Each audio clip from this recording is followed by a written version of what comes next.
దేవునికి స్తోత్రం. మీ అందరికీ వందనాలు. ఈ దినం కొరకు ఏర్పరచబడిన యోహాను సువార్త 15వ అధ్యాయము 3వ వచనం. నేను మీతో చెప్పిన మాటను బట్టి మీరిప్పుడు పవిత్రులై ఉన్నారు. ఆమెన్. దేవునికి స్తోత్రం. హల్లెలూయా. మన ప్రభువును ప్రియరక్షకుడైనటువంటి యేసుక్రీస్తు ప్రశస్తమైనటువంటి అమూల్యమైనటువంటి నామములో మీ అందరికీ ప్రత్యేకమైన వందనాలు తెలియజేస్తున్నాను. ఆంధ్రప్రదేశ్ నుండి, తెలంగాణ నుండి, కర్ణాటక రాష్ట్రం నుంచి, తమిళనాడు నుంచి, ఆయా ప్రాంతాల్లోంచి ఈ కార్యక్రమాన్ని వీక్షిస్తున్నటువంటి, మరి ముఖ్యంగా టీవీ సెట్ల ద్వారా తిరుపతి జిల్లా నుంచి, నెల్లూరు జిల్లా నుంచి, ప్రకాశం జిల్లా నుంచి వీక్షిస్తున్నటువంటి ప్రియులందరికీ ప్రత్యేకమైన వందనాలు తెలియజేస్తున్నాను. దేవుని స్తోత్రం. హల్లెలూయా. రండి, సమయం అయింది, మనం దేవుని వాక్యాన్ని ధ్యానించుకుందాం. ఉదయకాలము మీ వ్యక్తిగతమైన ధ్యానాలు ముగించుకొని ఇక బయటికి వెళ్ళడానికి, ఆఫీస్కో, కాలేజ్కో, స్కూల్కో వెళ్ళడానికి మీరు సిద్ధపడుతున్నారని నేను భావిస్తున్నాను. దేవుని స్తోత్రం. దయచేసి మీ కుటుంబంలో ఎవరికైనా అనారోగ్యంగా ఉన్నట్లయితే వెంటనే మాకు తెలియజేయండి.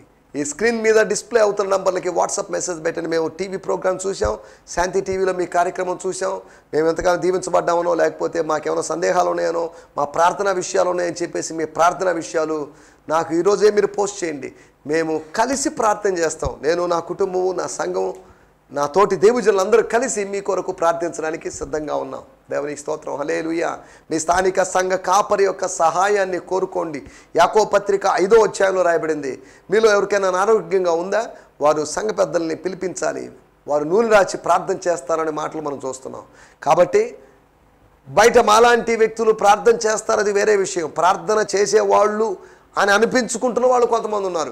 ప్రవచన వరం కలిగిన వాళ్ళను, ఇంకా ఏదో స్వస్థత వరం కలిగిన వాళ్ళని చెప్పుకుంటున్న వాళ్ళు చాలామంది ఉన్నారు.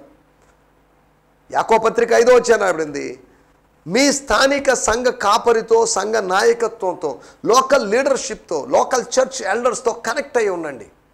వాళ్ళు పరిశుద్ధులా, భక్తులా, ప్రార్థనాపరులా, ప్రవచన వరం కలిగిన వాళ్ళ అనేది తర్వాత దాని గురించి కాదు మనం ఆలోచించాల్సింది. మీకు వెంటనే you inform to the local leadership, spiritual leadership, let them come to your house, come to you and reach you and pray for you. అది బైబిల్ విధానం. అంతవరకు ఎక్కడో ఉన్న టీవీ స్పీకర్కో, ఎక్కడో ఉన్న ప్రేయర్ టవర్ వాళ్ళకి ఫోన్ చేసి చెప్పమని కాదు నా మాటల యొక్క ఉద్దేశం. వాక్యం కూడా అలా చెప్పడం లేదు. మీ లోకల్ పాస్టర్ మీకు వీలైనంత వరకు హెల్ప్ చేస్తాడు. మీ స్థానిక సంఘ కాపరి సహాయం చేయడానికి సిద్ధంగా ఉన్నాడు. ఒకవేళ అలా సహాయం చేయలేని పరిస్థితిలో మనం అర్థం చేసుకోవాల్సిన విషయం, ఆయనకి కాపరిగా ఉండేటువంటి పిలుపు లేదేమో, బహుశా బోధకునిగానో, బహుశా ఏదైనా వేరే సువార్థికుని పిలుపేమో అని భావించి ఆయనతో మాట్లాడి ఆయన్ని దాని విషయంలో ఒప్పింపజేయడం ఏదో ఒకటి చేయండి. అంతవరకే. కానీ కాపరి బాధ్యత తీసుకుంటాడు, గొర్రెల కోసం బాధ్యత తీసుకుంటాడు, చర్చ్ మెంబర్స్ కోసమైనటువంటి బాధ్యత తీసుకుంటాడు. ఆ బాధ్యత తీసుకోలేడు అనుకోండి, ఆయన సరైన కాపరి కాదు. సరైన కాపరికే ప్రధాన కాపరి ప్రత్యక్షమైనప్పుడు, స్వర్గం నుంచి ప్రత్యక్షమైనప్పుడు ఆయన బహుమానాన్ని తీసుకుని వస్తాడు, బహుమానాన్ని అందజేస్తాడు.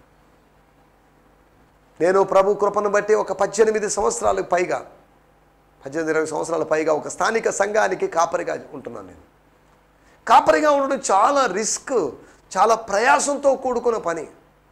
మనలో ఉన్నటువంటి ఆత్మ ఫలాలన్నీ నిండుగా పనిచేస్తే తప్ప, నిండుగా ఉంటే తప్ప ఆ పనిలో దిగలేవు. మన గురించి దూషించేవాళ్ళు, నిందించేవాళ్ళు. అరణ్య యాత్రలో మోషేకు వ్యతిరేకంగా ఎన్ని సనుగులు గొనుగులు అయినప్పటికీ మోషే సాత్వికుడైన వాడు. సాత్వికుడు అంటున్నప్పుడు అనగా సాత్వికత, లేకపోతే ఇంకా చెప్పాలంటే దీర్ఘశాంతము అన్నట్టుగా ఉన్నటువంటి ఆ గిఫ్ట్ని, లేకపోతే ఆ ఫ్రూట్ని తనలో కలిగి ఉన్నాడు. ఆత్మఫలమైనటువంటి సాత్వికతను తాను కలిగి ఉన్నాడని, ఆ సాఫ్ట్నెస్ని, ఆ మృదుత్వాన్ని కలిగి ఉన్నాడు. కాబట్టి 20 లక్షల మందిని ఆయన భరించాడు. ప్రపంచంలో 20 లక్షల మంది ఉన్నటువంటి సంఘానికి కాపరంటూ ఎవరు లేరు.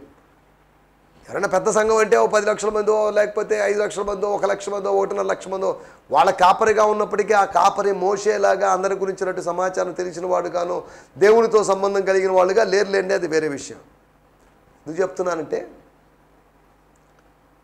ఒక ప్రత్యేకమైన రెస్పాన్సిబిలిటీ, పాస్టర్స్ అనేటువంటి వాళ్ళు ప్రత్యేకమైనటువంటి కృప కలిగిన వాళ్ళుగా, ప్రత్యేకమైన ప్రార్థన అనుభవం కలిగిన వాళ్ళుగా ఉండాలి.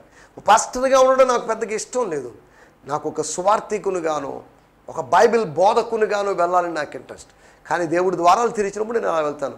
కాకపోతే ఈ రోజుల్లో చాలామంది ఆర్థిక వనరులు వస్తాయని ప్రతి వాళ్ళు పాస్టర్గా మారాలని చూస్తున్నారు. ప్రభు పిలిస్తే, వాస్తవంగా ప్రభు మనల్ని పిలిస్తే సంఘం ఉన్నా లేకపోయినా మనం పోషించబడతాం. సంఘం లేకపోతే గౌరవం ఎలా వస్తుందండి అని కొంతమంది అంటున్నారు. గౌరవం కోసం మనం ఈ పరిచర్యలోకి రాలేదు.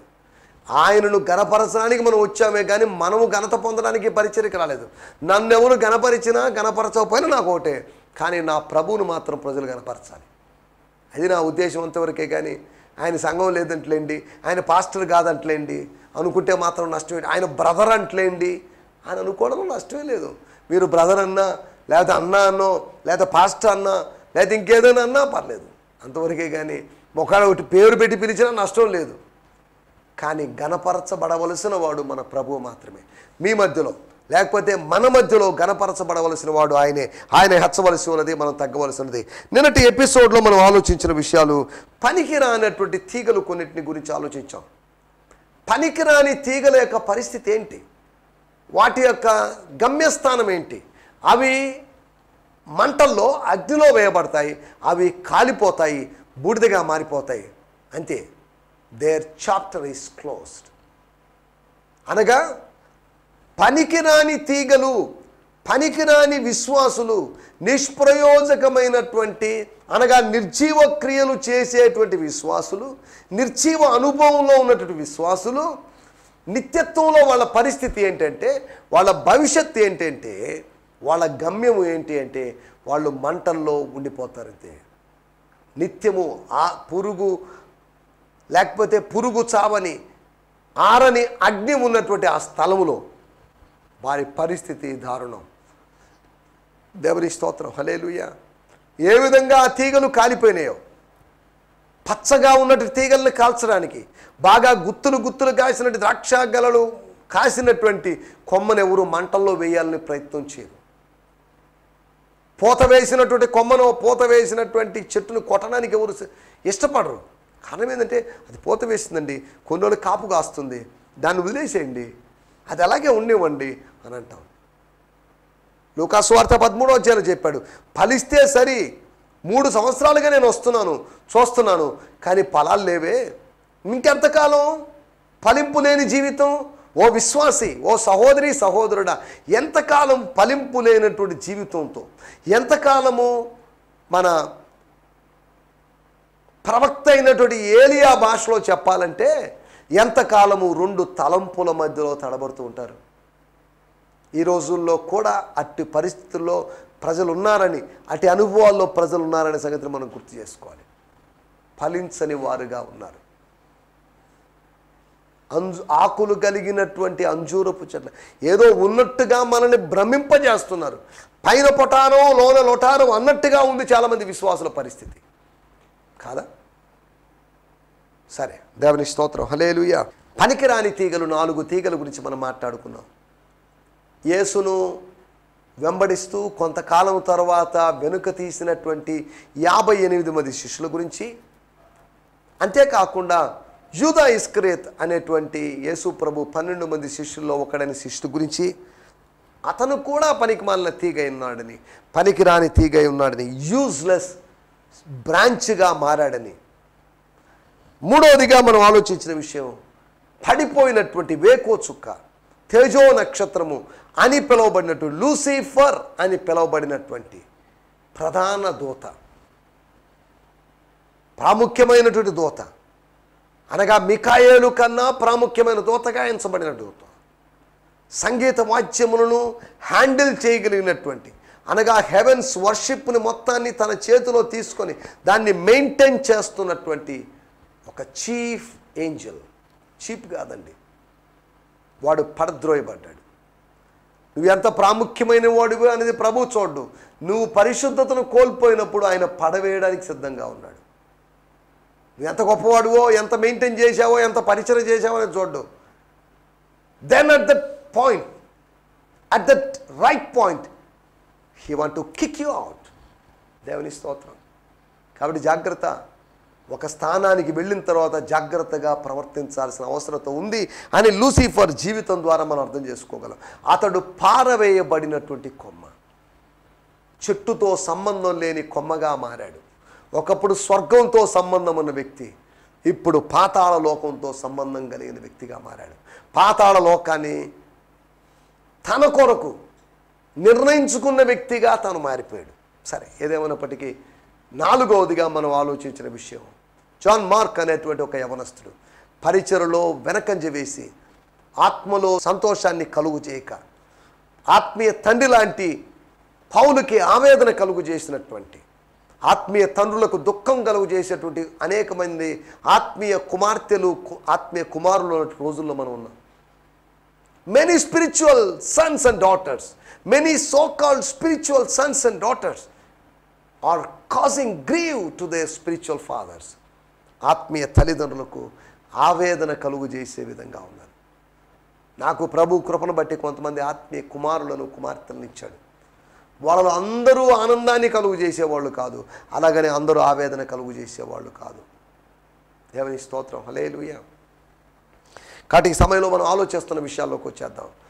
4 పనికి రానటువంటి తీగలు, 58 మంది ప్లస్ 4 అనగా లూసిఫర్, అనగా జాన్ మార్క్, అనగా యూదా ఇస్కరియోతు, మొత్తం 61 మంది.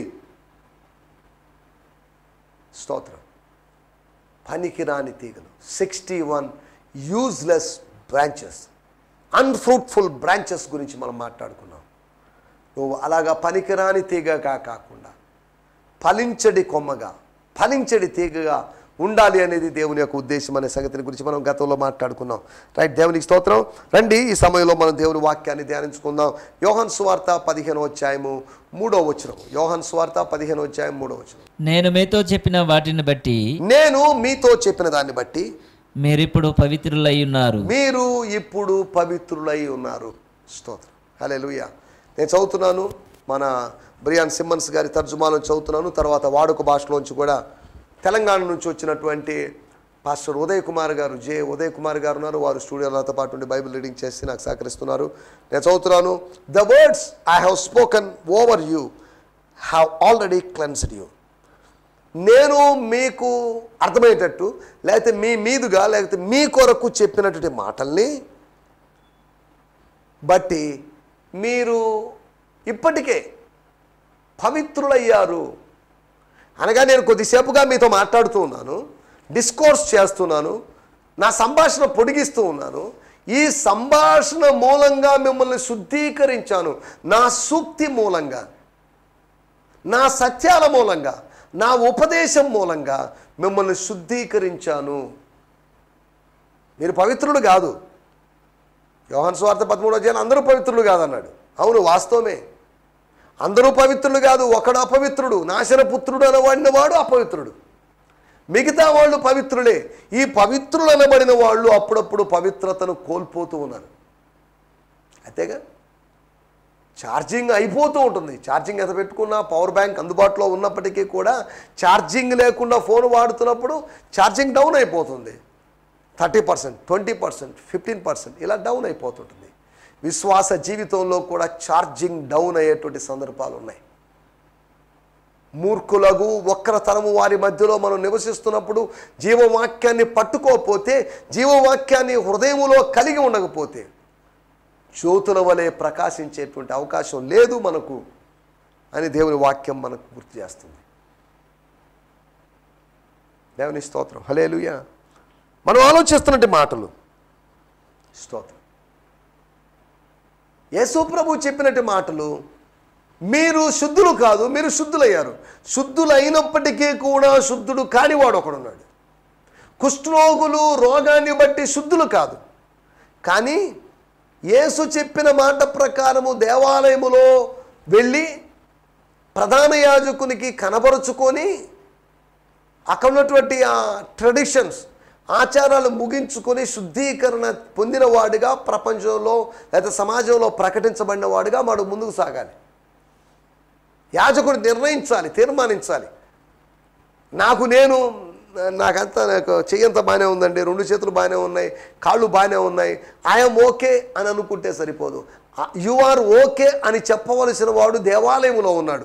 యు ఆర్ ఓకే అని చెప్పవలసిన వాడు యాజక క్రమంలో, యాజకత్వంలో ఉన్నాడు. మనము ఓకేనా కాదా, యు ఆర్ ఓకే అని చెప్పగలిగిన వాడు పరలోకంలో మన కొరకు ఉన్నాడు. అంటే నేను మంచోడినండి, I'm okay, he is okay, she is okay అని చెప్పడానికి నువ్వెవరివి? ఆర్ యు ఓకే అని ప్రభు ప్రశ్నిస్తాడు. ప్రభు ప్రశ్నించకపోయినా, ప్రభువా యామై ఓకే, నేను ఓకేనా, నేను సరిగా ఉన్నానా, నేను సమంజసంగా ఉన్నానా అని నువ్వు ప్రశ్నించినప్పుడు బేరీజు వేసి, అనగా నిన్ను తూచి త్రాసులో, దేవుని యొక్క న్యాయపు త్రాసులో నిన్ను తూచి, అప్పుడు నీ గురించి ఆయన స్టేట్మెంట్ ఇస్తాడు. ఆయన స్టేట్మెంట్ కరెక్టే, కానీ మిగతా వాళ్ళ యొక్క అభిప్రాయాలు, ఒపీనియన్స్ కరెక్ట్ కాదు. Opinions of others are not true, but his declaration is true. ఆయన ప్రకటన మాత్రం వాస్తవం. కోర్టులో, అందుకని నేను అప్పుడప్పుడు చెప్తుంటాను, కోర్టులో సాక్ష్యాధారాలను పరిశీలించిన మీదట ఐపీసీ సెక్షన్ పలాని సెక్షన్ ఏ, లేకపోతే పలాని సెక్షన్ బి, పలాని సెక్షన్ సి ప్రకారం పలాని వ్యక్తిని నిర్దోషిగా ప్రకటిస్తున్నాను. దేవునికి స్తోత్రం. ఊరినే ప్రకటించకూడదు. నాకు అనిపించింది, అతను మంచోడు అనిపించింది కాబట్టి నిర్దోషిగా, నో. ఏ సెక్షన్ ప్రకారం నువ్వు నిర్దోషిగా ప్రకటిస్తున్నావు? ఏ వాక్యం ప్రకారం మనం నిర్దోషులుగా మారాం? నేను మీతో చెప్పిన మాటను బట్టి మీరు పవిత్రులయ్యారు. మీ అంతటా మీరు పవిత్రులయ్యారని కాదు, మీరు ధర్మశాస్త్రానికి సంబంధించినటువంటి ఆ నియమ నిబంధనలు పాటించారు కాబట్టి మీరు పవిత్రులయ్యారని కాదు, మీరు ఆయా సందర్భాల్లో బలులు అర్పిస్తున్నారు. నాతో దేవాలయానికి వచ్చినప్పుడు బలు అర్పిస్తున్నారు. ప్రభా చాలా లేదు బలు అర్పించకుండా, బలు అర్పిస్తే బాగుండు, మన శుద్ధీకరణ ఎలా జరుగుతుంది? లేకపోతే పస్కా పండుగనో ఏదో కార్యక్రమం చేయడం వల్ల మీరు శుద్ధులయ్యారని చెప్పడం లేదు. మీరు శుద్ధులయ్యారు త్రూ మై వర్డ్.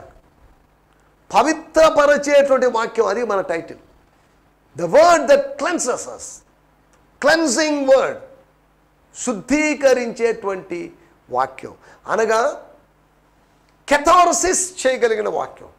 కెథార్సిస్ అనేటువంటి గ్రీకు మాట యొక్క అర్థం శుద్ధీకరణ చేయడం, ఒక అగ్ని ద్వారా శుద్ధీకరణ చేయడం, అనగా లోపల దాగి ఉన్నటువంటి ఆ మలినాన్ని, మస్టును కూడా అవసరమైతే కరిగించి దాంట్లో ఉన్నదాన్ని తొలగించడం.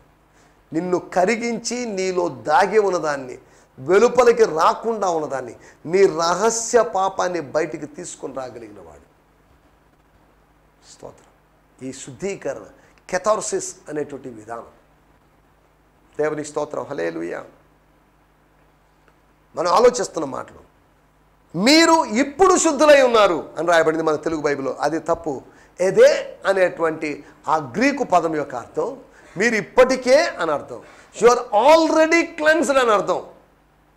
మీరు ఇప్పుడు శుద్ధులైనని కాదు, మీరు ఎప్పుడో శుద్ధులయ్యారు అనేటువంటి అర్థం. అంటే ఎప్పుడో అంటే మీరు పుట్టినప్పటి నుంచి శుద్ధులుగా ఉన్నారని కాదు అని అర్థం. ఆయన మాటలు వింటున్నప్పుడల్లా, ఆయన మాటలు అనుసరిస్తున్నప్పుడల్లా, ఆయన మాటలు గైకొంటున్నప్పుడల్లా శుద్ధీకరణ అనుభవము మనకు కలుగుతుంది. దేవుని స్తోత్రం. నేను మీతో చెప్పినట్టు మాటలను బట్టి through the message I give you, నేను మీకు ఇచ్చిన సందేశాన్ని బట్టి, నేను మీతో మాట్లాడిన మాటను బట్టి అని మలయాళంలో ఉంది. నేను మీతో పలికిన మాటను బట్టి, నేను మీతో మాట్లాడిన మాటలను బట్టి, దేవుడు మాట్లాడే మాటను బట్టి మనం శుద్ధులుగా మారుతాం. కలుగునుగాక అన్నప్పుడు శూన్యము మాయమై సమృద్ధి కలిగినట్లుగా, కలుగునుగాక అని అంటున్నప్పుడు నీలో ఉన్న అపవిత్రత తొలగిపోయి, అనగా శూన్యముగా ఉన్నటువంటి పరిశుద్ధత లేని శూన్యత నీలో తొలగిపోయి పరిశుద్ధత కలిగేటువంటి అనుభవం.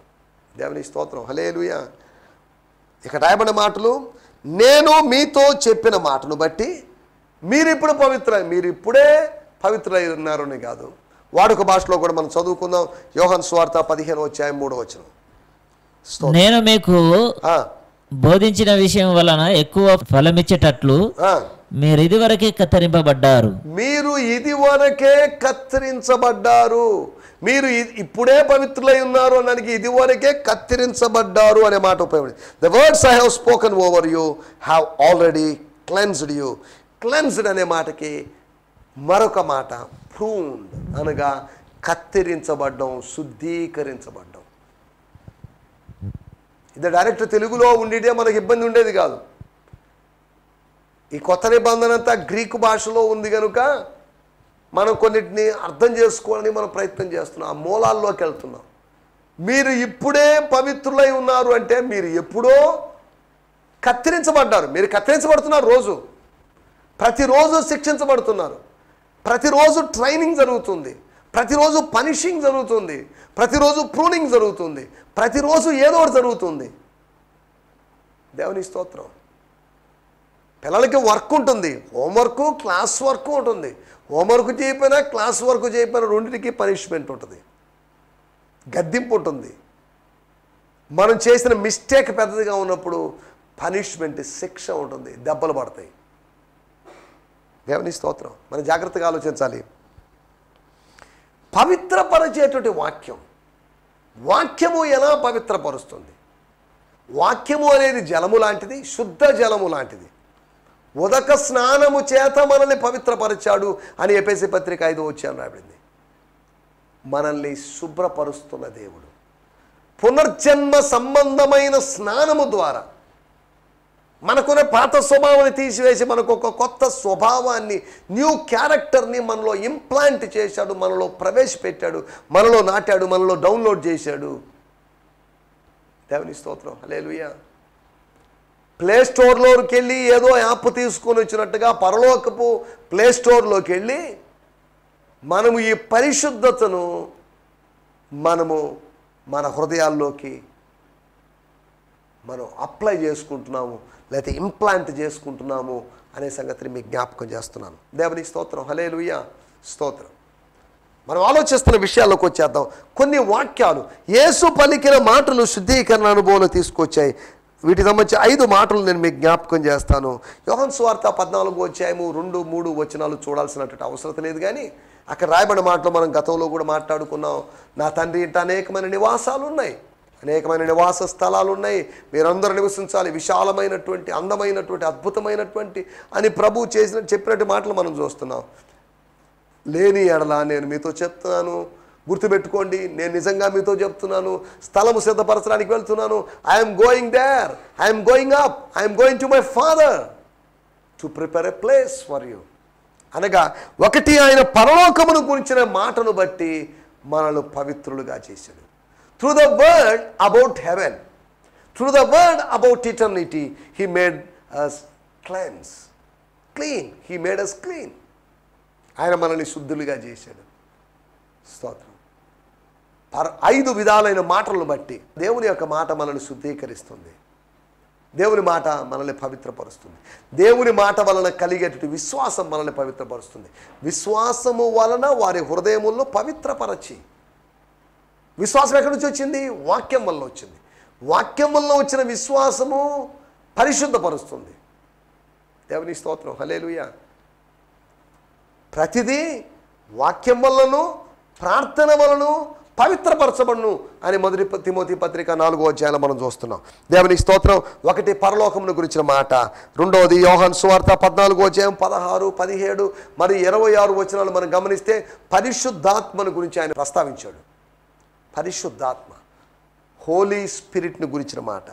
Through the word of Jesus Christ about the holy spirit, పరిశుద్ధాత్మను గురించినటువంటి మాట ద్వారా ఆయన ఆ మాట పలికి వాళ్ళని శుద్ధులుగా చేశాడు.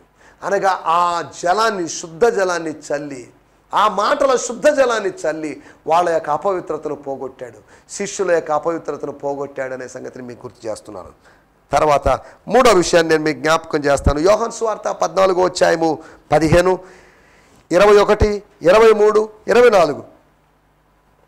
యోహాను సువార్త 14 చూస్తే కనీసం 10 సార్లు ప్రేమ ప్రేమ ప్రేమ, ప్రేమించడం అనేటువంటి మాటలు మనం చూస్తున్నాం. 10 సార్లు, ఇంచుమించు 31 వచనాలు ఉన్నటువంటి అధ్యాయంలో 10 సార్లు, అనగా 1/3, అనగా 3వ వంతు ప్రేమను గురించినటువంటి ప్రస్తావన తీసుకొచ్చాడు. ప్రేమ, మీరు ఒకరినొకడు ప్రేమించుకోండి, మీరు నన్ను ప్రేమించిన యెడల నా ఆజ్ఞలను గైకొందురు అనే 15వ వచనంలో చెప్పడాన్ని మనం చూస్తున్నాం. స్తోత్రం. ఒకటి, ఆయన పరలోకమును గురించిన మాటను బట్టి మనల్ని శుద్ధీకరించాడు. రెండోది, పరిశుద్ధాత్మను గురించిన మాట వల్ల మనల్ని శుద్ధీకరించాడు. మూడోది, ప్రేమను గురించిన మాట వలన మనల్ని శుద్ధీకరించాడు. నాలుగవదిగా యోహాను సువార్త 15వ అధ్యాయము 1వ వచనము. యోహాను సువార్త 15వ అధ్యాయము 1వ వచనంలో మనకందరికీ తెలిసిన మాటే అక్కడ రాయబడిన మాట, I am a true sprouting vine and the farmer who tends the vine is my father. I am a true, తాను ఏమై ఉన్నాడో, తన ఐడెంటిటీ ఏందో చెప్పడం వల్ల అంత మాత్రమే కాదు, తన తండ్రి ఏమై ఉన్నాడు, తాను తన తండ్రి ఏమై ఉన్నారు అని చెప్పడం వల్ల, దేవత్వం ఏమై ఉన్నది, దేవత్వంలో త్రిత్వం ఏమైనది, దేవత్వంలో తండ్రి కుమారులు ఏమై ఉన్నారు అని చెప్పడం ద్వారా, దేవత్వపు సత్యాన్ని తెలియజేయడం ద్వారా ఆయన మనల్ని శుద్ధీకరించాడు. దేవుని స్తోత్రం. పంపిన వాని గురించి తెలిపాడు. పంపిన వాని గురించిన మాట పవిత్రపరిచింది. దేవుని స్తోత్రం. హల్లెలూయా. పరలోకాన్ని గురించిన మాట, పరిశుద్ధాత్మను గురించిన మాట, ప్రేమను గురించిన మాట, పంపిన వాని గురించిన మాట. 5వ విషయాన్ని నేను చెప్పి ముగించేస్తాను. 15వ అధ్యాయము 2వ వచనంలో రాయబడింది, నాలో ఫలింపనే ప్రతి తీగను ఆయన తీసి పారవేస్తాడు. దేవుని స్తోత్రం. ఫలించు ప్రతి తీగ మరి ఎక్కువగా ఫలింపవాలని దానిలో పనికిరాని తీగలను తీసివేయను. స్తోత్రం. హల్లెలూయా. ఫలింపును గురించి చెప్పడం ద్వారా, ఆయన ఫలింపును గురించిన మాటను పలకడం ద్వారా మనల్ని పవిత్రులుగా చేశాడు అనే సంగతిని మీకు గుర్తు చేస్తున్నాను. దేవుని స్తోత్రం. హల్లెలూయా. నా మాటలు నేను ఇక్కడ ముగించేస్తున్నాను. తలలో ఉంచండి, కళ్ళు మూసుకోండి, చిన్న ప్రార్థన చేసుకుందాం. పరిశుద్ధుడమైన మా దేవా, మీరు మాకు వినిపించిన మాటల కొరకే మీకు వందనాలు. మీరు మమ్మల్ని పవిత్రులుగా చేయాలనుకుంటున్నారు. మేము పవిత్రతలో జీవించాలని, మా ఘటములను మేము కాపాడుకోవాలని, పవిత్రమైన ఘటాలుగా వాటిని ఉంచుకోవాలని మీ యొక్క ఉద్దేశం ప్రభువా. కనుక ప్రభువా, ఈ సమయంలో మీ మాటలు విన్న వారందరి కొరకే మీకు వందనం చేస్తూ, పరలోకాన్ని గురించినటువంటి, పరిశుద్ధాత్మను గురించినటువంటి, ప్రేమను గురించినటువంటి, పంపిన వాణి గురించినటువంటి, ఫలింపును గురించినటువంటి మాటల వలన శుద్ధీకరణ దొరికిందని, శిష్యులకు దొరికినటువంటి శుద్ధీకరణ ఈ అంత్య దినాల్లో శిష్యులమైన మాకు కూడా అందుబాటులో ఉందని మీ వాక్యం ద్వారా మేము తెలుసుకుని మిమ్మల్ని స్తుతిస్తున్నాం. మీరు మాకు వినిపించిన మాటల కొరకే మీకు వందనం చెల్లిస్తూ యేసు క్రీస్తు నామములోనే ప్రార్థించగలుగుతున్నాం పరమ తండ్రి. ఆమేన్, ఆమేన్, ఆమేన్. దేవునికి స్తోత్రం. మీ అందరికీ వందనాలు. ప్రభు మిమ్మల్ని దీవించునుగాక. ప్రభు చిత్తమైతే రేపు ఉదయకాలం ఇదే సమయంలో, అనగా 8 గంటల నుంచి 8:30 వరకు ఇదే ఛానల్లో, అనగా శాంతి టీవీ ఛానల్లో 51వ ఛానల్లో మనం కలుసుకుందాం. దేవునికి స్తోత్రం. హల్లెలూయా. మీ అందరికీ వందనాలు. ఈ సందేశము మీకు ఆశీర్వాదకరంగా ఉందని నమ్ముచున్నాము. ప్రార్థనా అవసరతల కొరకు మమ్మల్ని సంప్రదించవలసిన మా చిరునామా గిద్యోన్ మిషన్ చర్చ్, 6వ వీధి, శాంతినగర్, నెల్లూరు 4, ఆంధ్రప్రదేశ్. పిన్ 524004. మా ఫోన్ నంబర్లు 7036443613 మరి ఒక నంబర్ 9392293010. మా ఈమెయిల్ ఐడి gfihmi2015@gmail.com. దేవుడు మిమ్మును ఆశీర్వదించునుగాక. ఆమేన్.